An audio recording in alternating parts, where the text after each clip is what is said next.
शादी का सुख देखना हो तो सातवां देखते हैं, लेकिन शादी में रुकावटें आ रही हो या शादी में किसी तरह की तकलीफ आ रही हो तो आपकी जन्म कुंडली का छठा भाव देखते हैं। आपकी शादी कैसे होगी और किन रुकावटों के और किन समस्याओं के कारण आपकी शादी में रुकावटें आ रही हैं। अगर जन्म कुंडली के छठे भाव का स्वामी लगन में जाके बैठ गया तो व्यक्ति की अपनी पर्सनालिटी, व्यक्ति के अपनी सेहत, व्यक्ति के अपने विचार, व्यक्ति की अपनी मेंटालिटी और व्यक्ति के अपने पर्सनालिटी होती है, वो सामने वाले को इम्प्रेस नहीं कर पाती है, जिस कारण उसकी शादी में रुकावटें आती हैं। या तो ऐसे इंसान की सोच और पर्सनालिटी से सामने वाला अट्रैक्ट नहीं होता। यदि जन्म कुंडली के छठे भाव का स्वामी दूसरे भाव में जाके बैठ जाए तो परिवार के कारण, खान पान के कारण, परिवार के संस्कारों के कारण या परिवार में किसी प्रकार की ऐसी घटना हुई रहती है जिसके कारण शादी नहीं हो पाती है या शादी में रुकावटें आती हैं और अपोजिट पार्टनर वाले लोग इस चीज को समझ नहीं पाते। अगर छठे भाव का स्वामी तीसरे भाव में जाकर के बैठ जाए तो ऐसी परिस्थिति के अंदर व्यक्ति के छोटे भाई बहनों के कारण शादी में रुकावटें आती हैं या व्यक्ति के पिता की सेहत के कारण यहाँ पर रुकावटें आएंगी या पिता के सपोर्ट ना मिलने के कारण शादी का सुख खराब होता है। तो इसीलिए यहाँ पर उपाय क्या करें? अगर लगन के कारण हो रहा है तो अपनी सेहत को फिट करिए, अपनी पर्सनालिटी आप अच्छी बनाइए,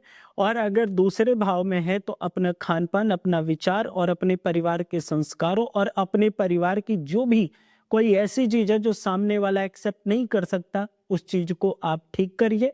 और अगर तीसरा भाव है तो अपने भाई बहनों के साथ हमेशा कोऑपरेटिव रहिए, उनकी सपोर्ट करिए, उनकी मदद करिए, जिस भी प्रकार से आप कर सकते हैं, तब आपकी शादी में आने वाली रुकावटें अच्छी होंगी।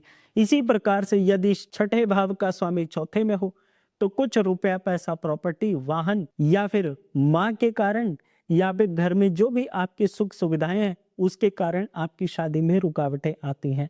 तो इसी प्रकार से अपनी जन्म कुंडली को देखिए, समझिए आपकी शादी में रुकावट क्यों आ रही है और इसको कैसे ठीक करेंगे। कैसी लगी जानकारी कमेंट में हर हर महादेव लिखकर जरूर बताइएगा।